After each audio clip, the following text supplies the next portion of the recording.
नमस्कार दोस्तों। आज मैं आपको सुनाने जा रही हूँ सुप्रसिद्ध लेखक कमलेश्वर जी की लिखी हुई कहानी एक थी बिमला। तो आइए कहानी शुरू करते हैं। पहला मकान यानी विमला का घर। इस घर की ओर हर नौजवान की आंखें उठती हैं। घर के अंदर चहार दीवारी है और उसके बाद है पटरी, फिर सड़क है जिसे रोहतक रोड के नाम से भी जाना जाता है। अगर दिल्ली बस सर्विस की भाषा में कहें तो इसका नाम है रूट नंबर 27। 27 नंबर की बस यहीं से गुजरती है और बिमला के घर के ठीक सामने तो नहीं, बाईं ओर कुछ हटकर बस स्टॉप है। बस स्टॉप पर बहुत चहल पहल रहती है। वहां खड़े होने वाले लोग और नौजवान उस सामने वाले घर को आसानी से देख सकते हैं। यह मकान बिमला का है, यानी बिमला इसमें रहती है। वैसे बाहर खंबे पर उसके बाप दीवान चंद के नाम की तख्ती लटक रही है। बिमला की तरफ सभी की निगाहें हैं, खास तौर से उन नौजवानों और युवक दुकानदारों की जो वहीं आसपास रहते हैं। बिमला गर्ल्स पब्लिक कॉलेज में पढ़ने जाती है। देखने में सुंदर है और उसकी उम्र यही करीब 20 साल की है। जब वह घर के पास बस स्टॉप पर उतरती है तो उसके साथ नौजवानों का एक हुजूम भी उतरता है, पर वह किसी की भी परवाह नहीं करती और सीधे अपने घर में चली जाती है। उसके वापस आने का वक्त करीब 2 बजे होता है। उस वक्त बस स्टॉप के पास सामने की दुकानों के नौजवान मालिक भी जमा हो जाते हैं। सब आंखें बिमला को देखती हैं, उसका पीछा करती हैं, पर वह अपने में मगन सड़क पार कर जाती है। लोगों का कहना है कि उसने कभी नजर उठाकर किसी की ओर देखा नहीं। एक दिन बस से उतरते हुए उसकी साड़ी चप्पल में उलझ गई थी और झटके से सब किताबें और कॉपियां बिखर गई थीं। इंतजार में खड़े नौजवानों ने फौरन एक एक किताब उठाकर उसके हाथों में थमा दी थी और उसकी नजरों से कुछ पाने की तमन्ना की थी। खास तौर से एक नौजवान ने बड़ी सज्जनता से आगे बढ़कर पूछा था, आपको चोट तो नहीं आई?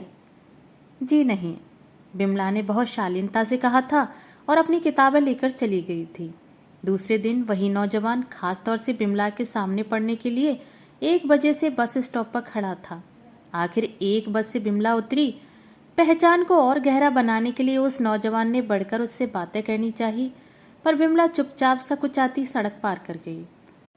बहुत दिनों से यही हो रहा है, पर बिमला है कि उसमें जैसे कोई ज्वार ही नहीं उठता। अगर उठता भी है तो वह बहुत शालीनता और सफाई से उसे दबा जाती है। किसी ने भी उसे अनजान आदमियों के साथ आते हुए नहीं देखा, बात करते हुए नहीं देखा। बिमला का बाप बहुत पैसे वाला भी नहीं, वह किसी प्राइवेट फर्म में काम करता है और अपने घर का भार उठाए उम्र काटता जा रहा है। हाँ, बिमला को यह एहसास हर वक्त रहता है कि उसका बाप है और वह बहुत समझदार व मेहनती आदमी है। अपने बाप के संघर्ष को वह जानती है। घर की खस्ता हालत भी उससे छिपी नहीं है, पर वह यह भी जानती है कि बाप के रहते उसे कोई दुख नहीं हो सकता। पढ़ाई खत्म करने के बाद वह कहीं नौकरी करेगी, छोटे भाइयों को पढ़ाएगी और अगर कोई अच्छा सा नौजवान मिल गया तो बाद में उससे शादी कर लेगी। इस पहले मकान के आसपास रहने वाले सभी लोगों की यही पक्की राय है कि बिमला एक निहायत और सुसंस्कृत लड़की है। उसकी जबानों पर सिर्फ उसकी तारीफ है। बिमला के बाप दीवान चंद का कहना है कि वे सिर्फ बिमला की पढ़ाई खत्म होने का इंतजार कर रहे हैं। जिस दिन उसने बीए पास किया, वे किसी बहुत अच्छे नौजवान से उसकी शादी कर देंगे। अगर बिमला कहीं खुद शादी करना चाहती है तो भी उन्हें कोई इनकार न होगा। शर्त एक ही है कि लड़का अच्छे घराने का और अच्छी नौकरी या कारोबार में लगा हुआ होना चाहिए। बिमला के घर की तरह शायद हजारों घर हैं और उसकी तरह की लाखों लड़कियां भी हैं, उतनी ही सुंदर, सुशील और समझदार। हर लड़की पढ़ रही है और अपने घर के खस्ता हाल से परिचित है। अपने बाप भाइयों के संघर्ष की जानकारी उसे है। हर लड़की अपने घर को और अच्छा बनाना चाहती है। हर लड़की यह भी चाहती है कि कोई उसकी तरफ उंगली न उठा सके।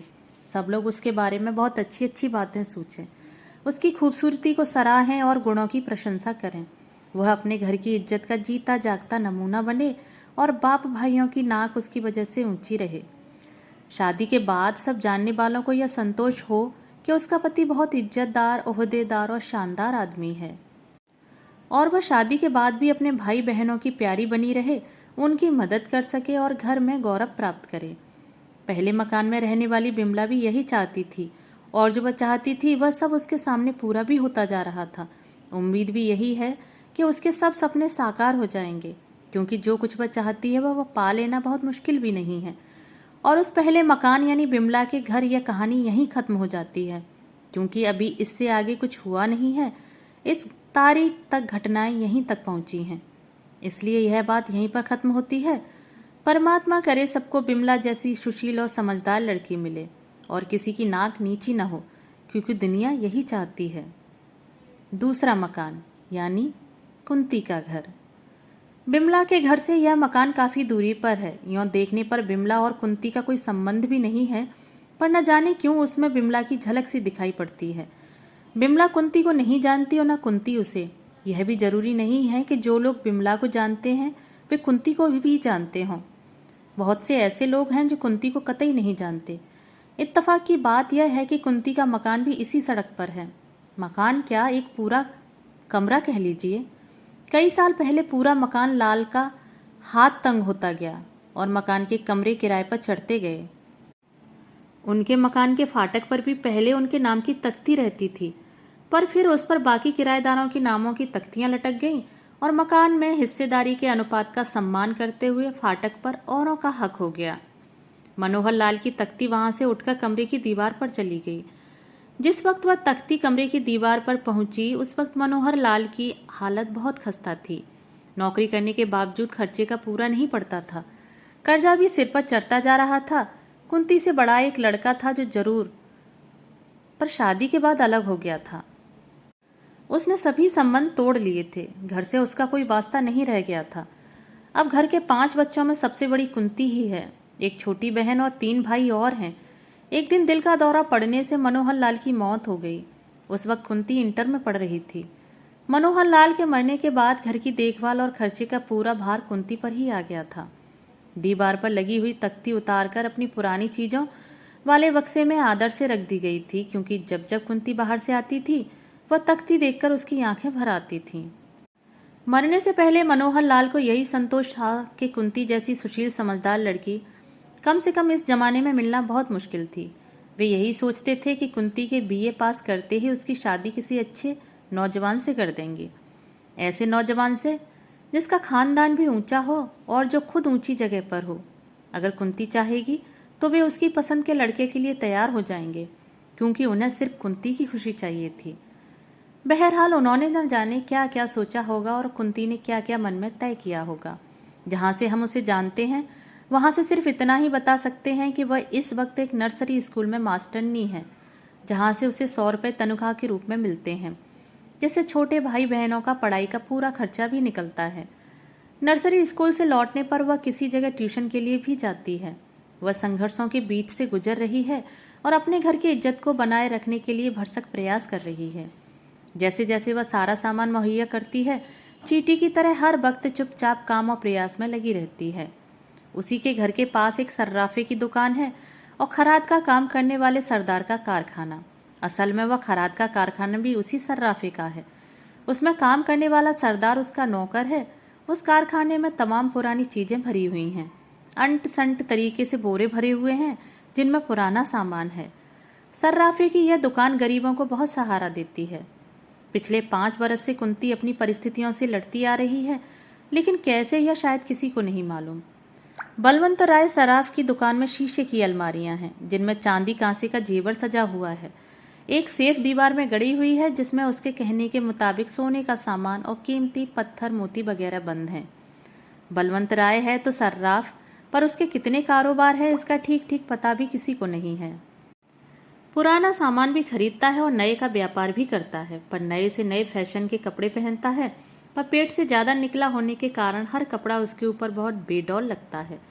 बहुत लोगों की मुसीबत परेशानी में काम आता है। इस दूसरे मकान यानी कुंती के घर से बस स्टॉप जरा दूर पर है। वहां से वह पैदल घर तक आती है। कुंती की उम्र भी करीब 20-22 साल है और देखने में वह भी बहुत सुंदर और सुडौल है। बलवंत राय की दुकान और खराद के कारखाने के सामने से वह रोज गुजरती है। बलवंत राय उसे रोज देखता है, बल्कि वह इसलिए खाना खाने देर से जाता है कि जरा एक नज़र कुंती को देख ले। लेकिन थोड़ी सी जान पहचान के बावजूद कुंती न तो उधर देखती ही है न उसका ख्याल ही करती है। बलवंत राय और कुंती की जान पहचान सिर्फ एक दुकानदार और ग्राहक की जान पहचान की ही तरह है। एक बार जब उसे पैसों की बहुत सख्त जरूरत पड़ी थी तो वह माँ की सोने की माला बेचने के लिए दबे पांव उसकी दुकान पर पहुंची थी। बलवंत राय ने एक कुशल दुकानदार की अतिरिक्त सज्जनता और नम्रता की तरफ ध्यान देने की कोई जरूरत उसने नहीं समझी थी। माला खरीद लेने के बाद बलवंत राय उसे एक दिन की जान पहचान को और गहरा बनाने के लिए हर तरह की कोशिशों में लगा हुआ था। कुंती के लौटने के समय वह उंगलियों में कीमती मोतियों की 4 अंगूठियां पहनकर दुकान के बाहर पटरी पर खड़ा होता था। कुंती हमेशा उसी पटरी से सिर झुकाए गुजर जाती थी। कुछ ही दिन बाद कुंती फिर शाम के धुंधलके में उसकी दुकान पर आई थी और माँ की पुरानी कीमती साड़ी की सीने के काम वाली किनारी और पल्लू के फटे हुए टुकड़े बेच गई थी। जान पहचान फिर वहीं रुकी हुई थी।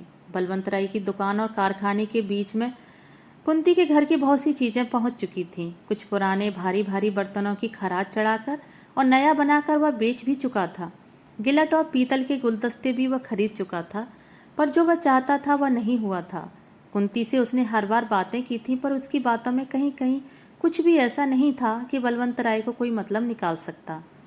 कुंती से घर की तमाम पुरानी और इस्तेमाल की हुई चीजें खरीदने के बाद भी दूरी उतनी ही बनी हुई थी। वह हर बार कोई न कोई शिष्ट मजाक करता और चाहता कि कुंती कम से कम एक बार मुस्कुराकर उसकी बात का जवाब दे दे, पर कुंती बिमला की ही तरह कभी मुस्कुराई नहीं। उसने हमेशा सीधी सीधी बातें की, चीज दी और कम ज्यादा जो भी पैसा मिला लेकर चली गई। बलवंत राय ने हमेशा यही जाहिर किया कि वह न सिर्फ कीमती से ज्यादा पैसा देता है, बल्कि उन चीजों को खरीद भी लेता है जो उसके काम की नहीं है, जैसे चश्मे का पीतल का पुराना फ्रेम, पूजा के छोटे छोटे बर्तन और पुरानी टूटी हुई पतीलियां। कुंती भी मन ही मन उसकी बहुत कृतज्ञ थी, लेकिन मुस्कुराकर बात करने का सवाल कभी नहीं उठा था, क्योंकि जिंदगी के भारू होते जाने के बावजूद तब तक वह गाड़ी खींच रही थी। कुछ ऐसी आशाएं बाकी थीं जिन्हें वह संजोकर रखना चाहती थी, और कुछ ऐसे सपने भी शेष थे जिनके साकार होने की उम्मीद उसे थी। अभी खुशियों के कुछ एहसास बाकी थे जो उसे मुस्कुराने नहीं देते थे। वो अपनी मुस्कुराहटों को बचाकर रखना चाहती थी, उस दिन के लिए जब वे खुशियां वापस आएंगी, उसके छोटे छोटे भाई बड़े होंगे और घर का नक्शा बदलेगा। आखिर वह दिन आ ही गया, जबकि उसकी मुस्कुराहट होठों पर आ गई। वह दिन बेहद खुशनुमा था। बरसात का मौसम था। आसमान में काले काले बादल छाए हुए थे। भीगी भीगी हवा चल रही थी। दूर से आती हवाओं के साथ मेहंदी के फूलों की महक आ रही थी। रह रहकर बूंदी बांदी हो जाती थी। पेड़ खुलकर नए हो गए थे। सड़कें साफ हो गई थीं। उस वक्त शाम के 7 बज रहे थे। सूरज डूब चुका था, पर दिन अभी कुछ बाकी था। कुंती के घर में अजीब सा सन्नाटा छाया हुआ था। माँ को 2 दिन पहले बेहोशी का दौरा पड़ा था। घर में इलाज कराने के लिए पाई नहीं थी, इसलिए वह जनाने अस्पताल में पड़ी हुई थी। उसे देखने जाने और तीमारदारी में सब पैसे खत्म हो चुके थे। तीनों भाई और अकेली बहन समझदार और नेक बच्चों की तरह चुपचाप अधपेट खाए बैठे हुए थे। किसी के चेहरे पर कोई शिकायत नहीं थी। कुंती एक तरफ बैठी हुई बारी बारी से सब चीजों पर निगाह डाल रही थी, लेकिन अब घर में कोई भी ऐसा सामान नहीं था जो बेचा जा सके या बिक सके।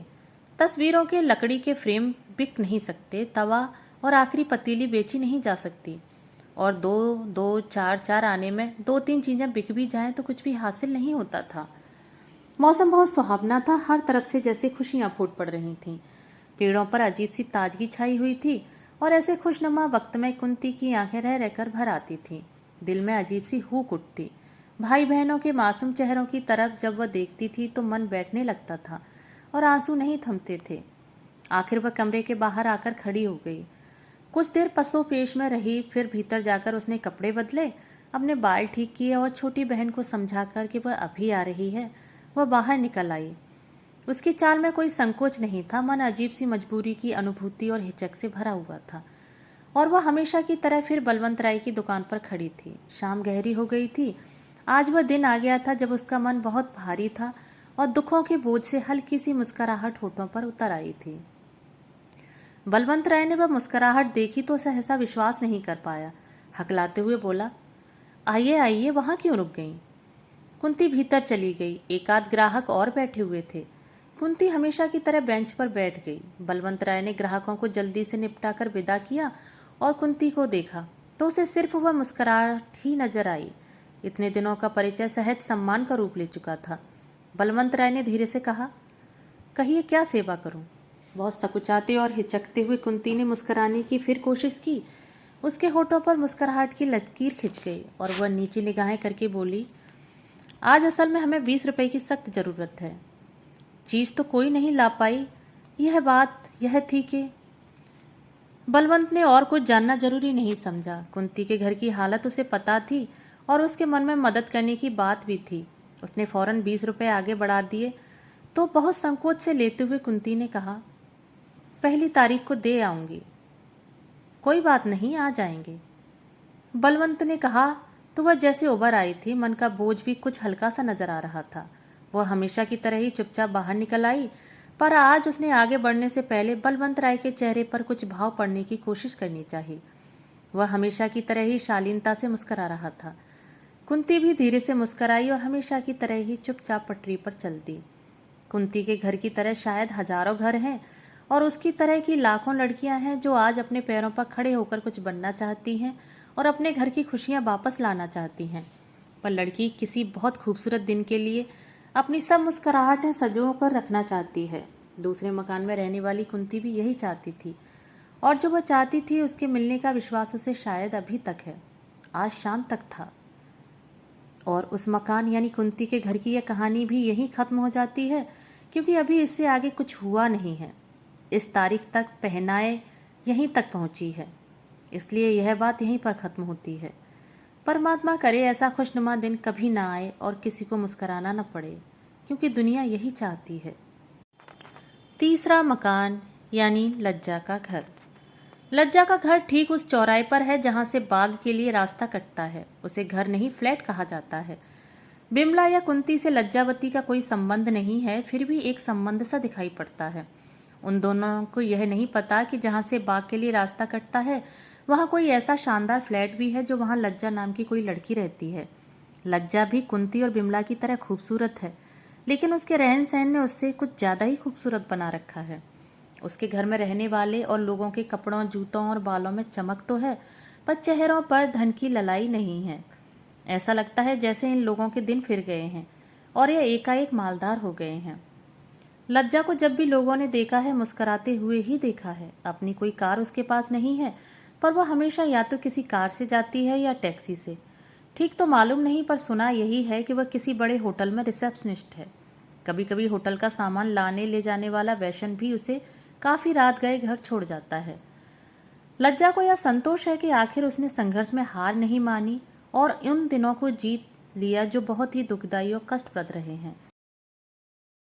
किसी तरह वह परेशानियों के उस जंजाल से उबर आई है जो आए दिन उसे घेरे रहती थी। अपने पिछले 4-5 वर्षों के जीवन पर जब वह निगाह डालती है तो उसे लगता है जैसे वह एक भयंकर जंगल से बाहर आ गई है और अब तमाम रास्ते सामने खुले पड़े हैं।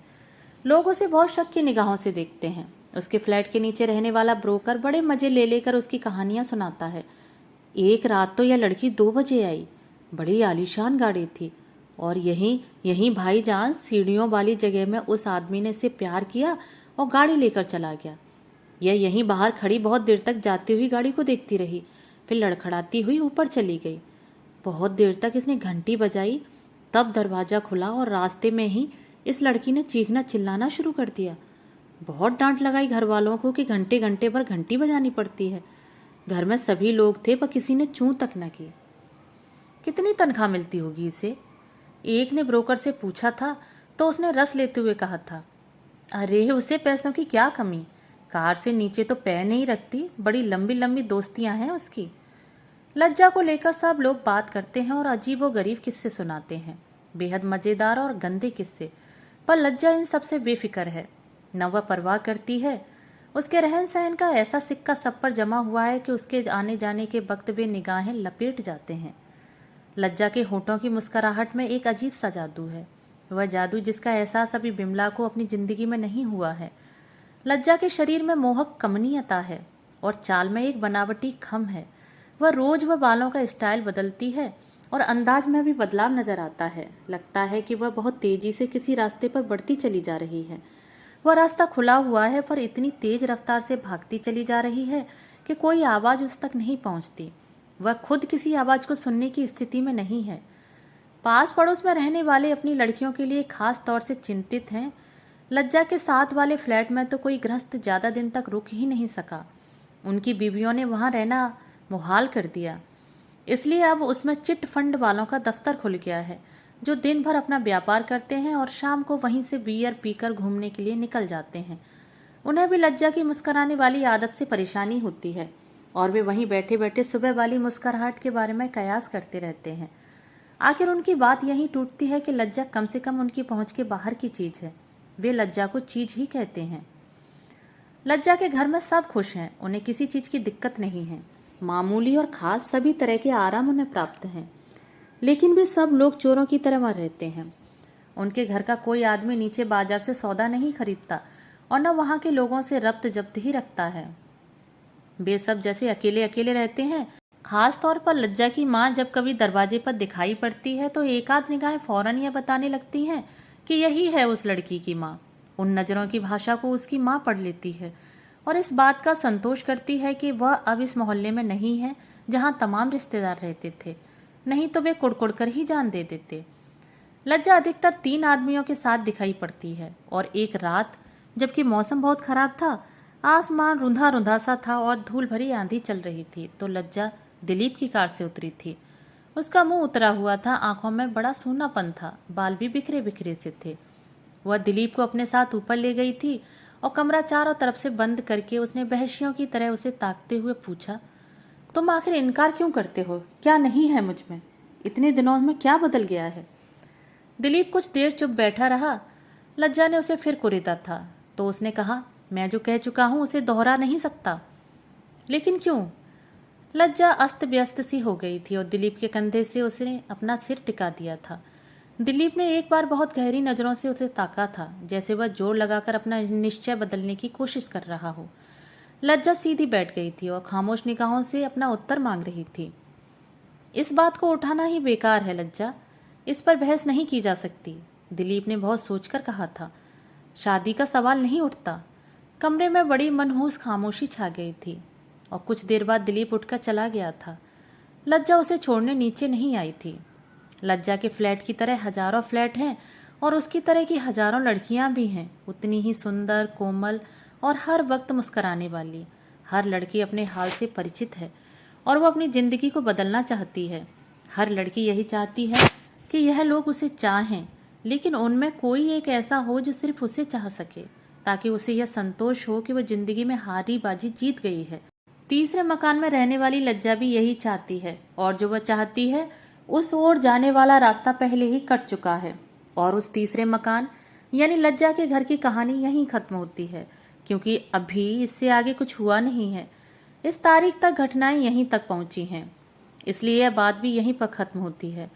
परमात्मा करे लज्जा जैसी खूबसूरत और दिल रखने वाली लड़कियों को ऐसे रास्ते पर न जाना पड़े जिससे फिर लौटा न जा सके, क्योंकि दुनिया यही चाहती है। चौथा मकान यानी सुनीता का घर। लज्जा के घर के पास से बाग की तरफ जो रास्ता कटता है उसी पर थोड़ी दूर आगे सुनीता का घर है। बिमला, कुंती या लज्जा में से कोई भी सुनीता को नहीं जानती, सुनीता भी उसे नहीं जानती। जानने का कोई सवाल भी नहीं उठता। यहाँ इतने लोग रहते हैं, हर कोई भी किसी को नहीं जानता, किसी को किसी से कोई खास मतलब नहीं है। पर सुनीता को देखने से न जाने क्यों बिमला की धुंधली सी आकृति सामने आकर खो जाती है। सुनीता अपनी एक नौकरानी के साथ उस घर में रहती है। पहले तो उसे मकान मिलने में ही बड़ी मुश्किल हुई, क्योंकि किसी आदमी के न होने के कारण मकान मिल ही नहीं रहा था। वह मुश्किल तमाम उसे यह घर मिला है और वह बड़ी घुटी घुटी उजड़ी उजड़ी सी रहती है। उम्र उसकी ज्यादा नहीं है, यही बिमला से थोड़ी बड़ी या शायद लज्जा की उम्र की होगी, पर जैसे अकेलेपन के घेरे ने उसे बिल्कुल बदल दिया है। पहले वह किसी अच्छी नौकरी पर थी, पर अब उसने नर्सिंग की ट्रेनिंग ले ली है और एक नर्सिंग होम में काम करती है। वह नर्सिंग होम यहाँ से बहुत दूर नहीं है। एक तो नर्स का पेशा, ऊपर से चारों तरफ मरा हुआ वीरानापन। उंगली की अंगूठी तक उतार कर रख देनी पड़ी है, और वह अंगूठी जो वह पहनना चाहती थी वह तो अभी उंगली में आने का सवाल ही नहीं उठा। आधी जिंदगी तक आते जाते जैसे सब रिक्त हो गया है। उसे उन सब की याद है जो कभी उसके साथ थे। अब उनकी धरोहर के रूप में सिर्फ वे तस्वीरें हैं जो सुनीता ने अपने एल्बम में लगा रखी हैं।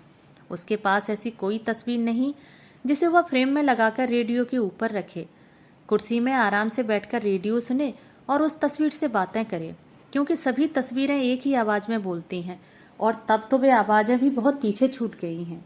वह बाजार से एक दिन एक खूबसूरत सी जापानी गुड़िया खरीद लाई थी, वही उसने रेडियो पर रख ली है। अब अकेलापन बहुत सताता है तो वह उसे ताकती रहती है। वह यहाँ ना आ पाती तो शायद उसका जी सकना भी मुश्किल हो जाता।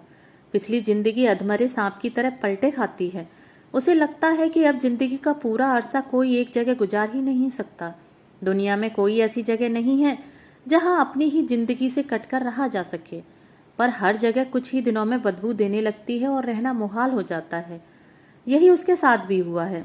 वह चाहती है कि जिंदगी किसी तरह पीछा छोड़ दे तो बाकी दिन वह चैन से रह ले, लेकिन वह चैन उसे कहीं नहीं मिलता।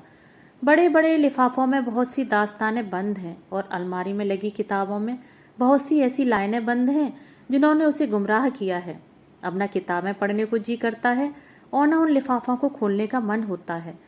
मरीजों की सेवा करने के बाद भी तो राहत नहीं मिलती। उसे सबसे ज्यादा अगर किसी बात का ख्याल आता है तो विनय का, पर उसके ख्याल से भी तो कुछ नहीं होता। सब जगह से हार कर उसने विनय मोहन से ही कहा था और वह तैयार भी हो गया था। तब सुनीता ने एक राहत की सांस ली थी। कुछ दिनों में उमंगें फिर से पनपने लगी थी और लगता था कि बीती हुई जिंदगी बीत गई। जो बीतने पर भी साथ चल रही थी वह छूट गई, पर विनय मोहन से जुड़ने के बाद फिर लौट आई थी और 3 साल भी साथ चलना मुश्किल हो गया था। भूरेपन के बावजूद एक दिन ऐसा क्षण आता था जिसमें पछतावा होता था। खुश हो लेने पर भी कोई बात कचोटती थी और यही लगता था कि वह भी चलेगा नहीं। रात बाहों में सोने पर भी जैसे अनजाने ही करवटें बदल जाती हैं, वैसे ही रह रहकर सब कुछ छूट जाता था, सब बदल जाता था। यही लगता था कि साथ रहने और सहारे की यह जरूरत भर क्यों है। जिंदगी की यह जरूरत कोई मजबूरी क्यों नहीं बन जाती, एक बेबसी क्यों नहीं बन जाती। हर दिन उसी तरह और हर रात उसी तरह गुजरती है।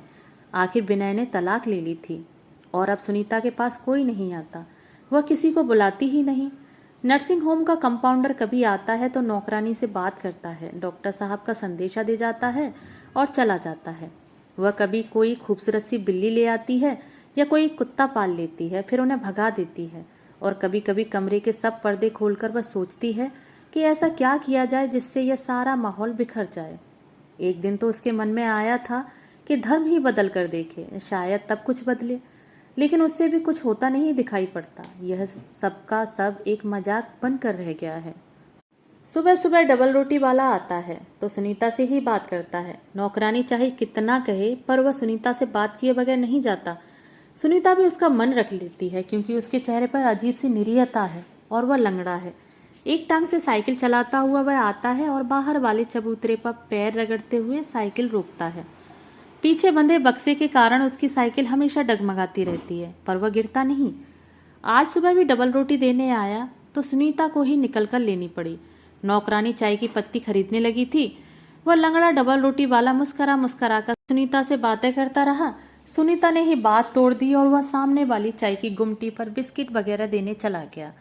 नौकरानी आई तो उसने शिकायत की, बीबी जी ये लंगड़ा बड़ा ऐबी है। क्यों, क्या हुआ? सुनीता ने यूं ही पूछ लिया ताकि उसे तसल्ली हो जाए। बढ़ावा पाकर नौकरानी बोली, मैं चाय की पत्ती के लिए गुमटी पर पहुंची तो वह लड़का आपको लेकर मजाक कर रहा था। कह रहा था? क्या कह रहा था? सुनीता ने बड़ी सरलता से कहा। अरे बड़ी बुरी बात कह रहा था। नौकरानी की आंखें चौड़ी हो गई थी और वह चाय वाला भी मजाक कर रहा था। वह लंगड़ा कह रहा था कि डॉक्टरनी पर तो अपना दिल आपके लिए ही कह रहा था। सुनकर सुनीता हंस पड़ी। नौकरानी रसोई में चली गई तो सुनीता ने शीशा सामने रखकर अपने को एक बार देखा, फिर बाल खोलते हुए सोचने लगी, एक लंगड़ा आदमी, डबल रोटी और मजाक के सिवा और है ही क्या जिंदगी में। कुछ देर बाद वह तैयार होकर नर्सिंग होम की तरफ चली गई। सुनीता के घर की तरह हजारों घर हैं और उसकी तरह हजारों लड़कियां, उतनी ही सुंदर, समझदार और बिल्कुल अकेली। हर लड़की को अपना हाल पता है। हर लड़की इस अकेलेपन से छूटकर भाग जाना चाहती है। चौथे मकान में रहने वाली सुनीता भी यही चाहती थी, और जो वह चाहती है वह पूरा होकर भी नहीं पूरा होता। और उस चौथे मकान यानी सुनीता के घर की यह कहानी यहीं खत्म हो जाती है, क्योंकि इससे आगे अभी कुछ हुआ नहीं है। इस तारीख तक घटनाएं यहीं तक पहुंची हैं, इसलिए यह बात यहीं पर खत्म होती है। परमात्मा करे यह लंगड़ी जिंदगी किसी को ना मिले और यह मजाक किसी को ना सहनी पड़े, क्योंकि दुनिया यही चाहती है। दोस्तों, अभी आप सुन रहे थे कमलेश्वर जी की लिखी हुई कहानी एक थी बिमला। दोस्तों, यदि आपको कहानी पसंद आई हो तो मेरे चैनल को सब्सक्राइब और मेरी वीडियो को लाइक शेयर ज़रूर करें और अपने सुझाव मुझे कमेंट बॉक्स में ज़रूर साझा करें। धन्यवाद।